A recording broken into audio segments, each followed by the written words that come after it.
Assalomu alaykum, hurmatli talabalar. Iqtisodiy ta'limotlar tarix fanidan 6-mavzu bozor iqtisodiyotiga muxolif sotsialistik yo'nalish mohiyati va uning tarixiy taqdiri mavzusini nima qilamiz, ko'rib chiqamiz.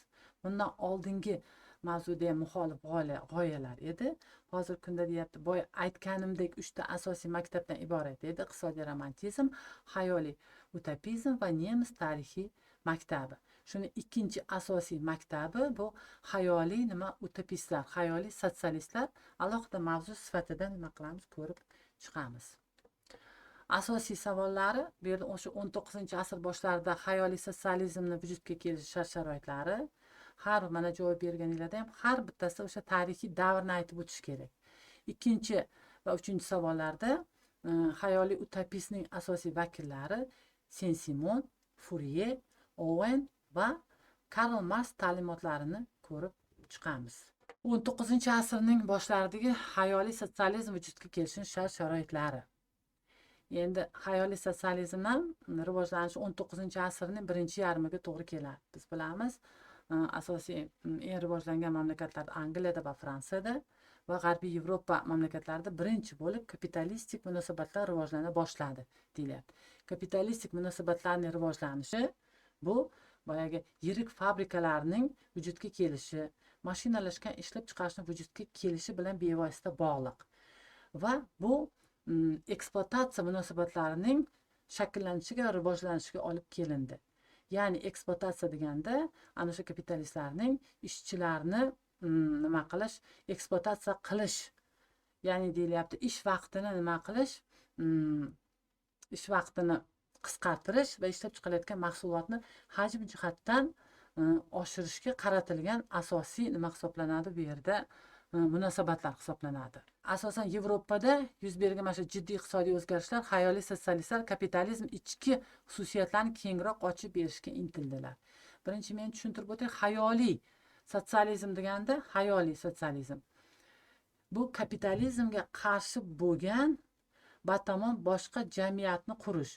U jamiyat ishchilar uchun to'la shart-sharoit yaratib beradigan jamiyatni qurishni asosiy o'zlarining ta'limotlarini kulminatsion nimasiga aylantirishgan, asosiga aylantirishgan.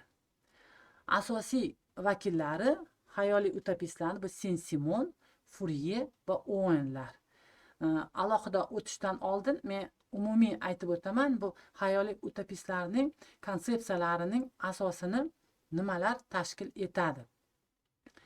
Endi kapitalistik munosabatlar doimiy emasligini, ular ham nima deyilyapti, kapitalizmda ham ma'lum bir inqirozlar mavjud bo'lishini ko'rsatib berishdi. Endi kapitalizm degani, inqiroz deganda krizislar bo'lib o'tadi. Oziq-ovqat krizisi, energetika krizisi, nima deyilyapti, ishlab chiqarishni hajmdan ko'proq ishlab chiqarilishi. Keyin mana ilk bor kapitalizm munosabatlarini ko'rsatib, kapitalizmning abadiy emasligini ko'rsatishdi, inqirozlar mavjudligini va ishchilar sinfiga baxt keltiradigan yangi jamiyat, ya'ni ideal jamiyat qurish loyihasini ilgari surdilar bu yerda.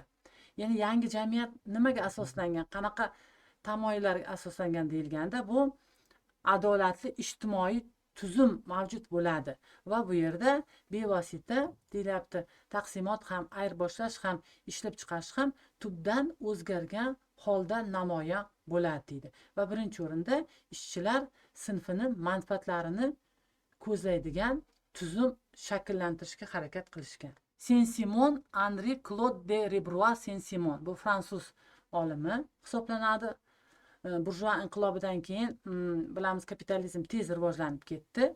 Mana shu Sen-Simon asarlarida birinchi bo'lib deyilyapti, mana shu xayoliy utopistlarning qurmoqchi bo'lgan ideal jamiyati loyihasi o'z aksini topgan. Mana Sen-Simon bo'lajak nima deyapti, adolatli jamiyatni, ideal jamiyatni qanday tasavvur qilgan? Sen-Simon aytganki, industrial tizim deb nomlangan. Uning jamiyati, yangi jamiyati, ya'ni bozor iqtisodiyotining o'ziga deyilyapti-da, sof. Bu yerda industrial degani sanoat degani ma'no bildiradi. Industrial o'sha tizimni asosini yirik sanoat ishlab chiqarish tashkil etadi degan. Asosiy tarmoq sanoat hisoblanadi. reja asosida bu industrial markaz boshqaradi sanoatni orqali va bu yerda asosan olimlar mavjud bo'ladi. Olimlar asosan boshqaruvchilik vazifasini bajaradi. Kapitalistlar esa deyilyapti bevosita ishchilarni boshqarib, ishchilar esa mahsulotni ishlab chiqarish uchun astoydil nima qilishadi? Mehnat qilishadi. Bu Sen-Simonning ilk o'zi yaratgan ideal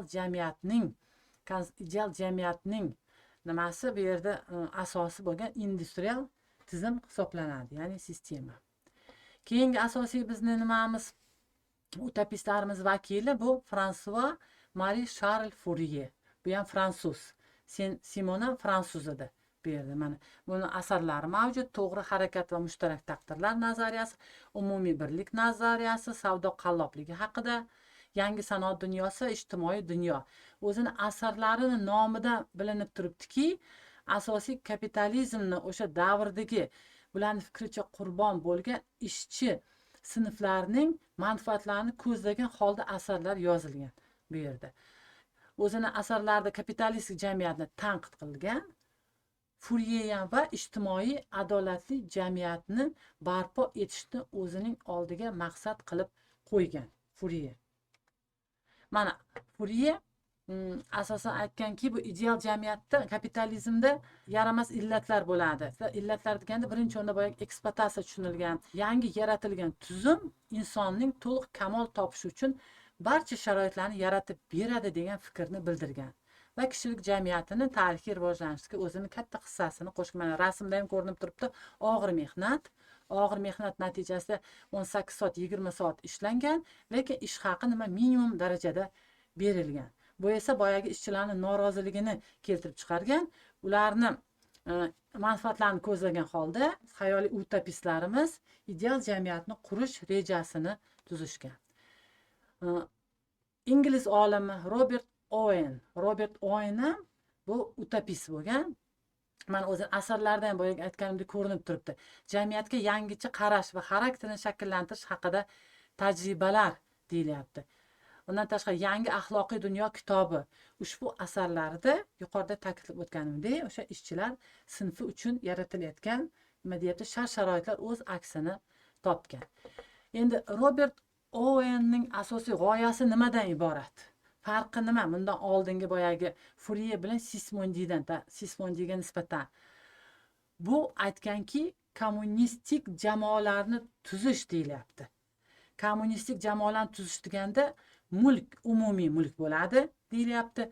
Qashshoqlik yo'qoladi, hamma teng bo'ladi, hamma ish bilan ta'minlanadi deyilgan. Mana sotsializm bizda ulug' Oktyabr sotsialistik revolyutsiyasi 2017-yilda bo'lgan bo'lsa, xuddi shunday kommunistik g'oyasi bizda bo'lgan. Buni asoschisi Lenin bo'lgan, 70 yildan ortiq yashalgan va keyin nima qilingan? Sho'ro tizimi nima bo'lgan? Barbod bo'lgan. Mana kommunistik jamoalarni tuzish o'sha davrdagi xayoliy utopistlarda ham bo'lgan deyiladi. Owen aytganki, 3 ta to'siq bor kommunistik jamoalarni tashkil etish uchun degan. Birinchisi xususiy mulk. Shuning uchun xususiy mulkni yo'q qilib, mulk umumiy bo'lishi kerak degan. Ya'ni xalq mulki degan. Ikkinchisi nima? Din bo'lish kerak emas degan. Oldin o'sha sotsializm davrida ham ilmiy ateizm degan nimalar bo'lgan bu yerda. Ya'ni dinsizlik va burjuacha nima ekan? Nikoh. Eng nima deyilyapti tomoni bu yerda iqtisodiyotning obyektiv iqtisodiy qonunlarini Owen tan olmagan. Ya'ni kapitalizmning asosiy iqtisodiy qonunlarini. Men aytdim, talab va taklif qonuni, qiymat qonuni, bu yerda tan olinmagan raqobat qonuni. Yangi tuzum, mana shu ideal jamiyat faqatgina tinch yo'l bilan hal qilinadi degan. Biz bilamiz, boyagi evolyutsion va revolyutsion nima yo'llar mavjud. Oxirgi slaydimiz bu Karl Marksning iqtisodiy ta'limoti. O'zini kelib chiqishidan bu nima deyilyapti? Germaniyada tug'ilgan, u paytda Germaniya Demokratik Respublikasi bo'lgan, lekin Angliya misolida ko'rib chiqqan. O'zini mashhur Kapital asarida deyilyapti, kapitalizmni nima qilgan? Tanqid qilgan. Ya'ni kapitalizm o'tkinchiligi ko'rsatilgan. Bu yerda boyagi ishlab chiqarish vositalariga asosiy xususiy mulk nima qilgan? Bu yerda xususiy mulk shaklida bo'lgan va yangi ideal jamiyat 2 bosqichda quriladi deb aytgan Karl Marx. Birinchisi quyi bosqichi bu sotsializm bosqichi hisoblangan. yuqori bosqichi esa kommunizm deb atalgan va unda ishlab chiqarish vositalarining o'zlashish obyekti bo'lmaydi. Ya'ni ishlab chiqarish vositalar, fabrika, korxona va barcha ishlab chiqarayotgan moddiy ne'matlar xalqniki bo'ladi deb aytgan. E'tiboringiz uchun rahmat.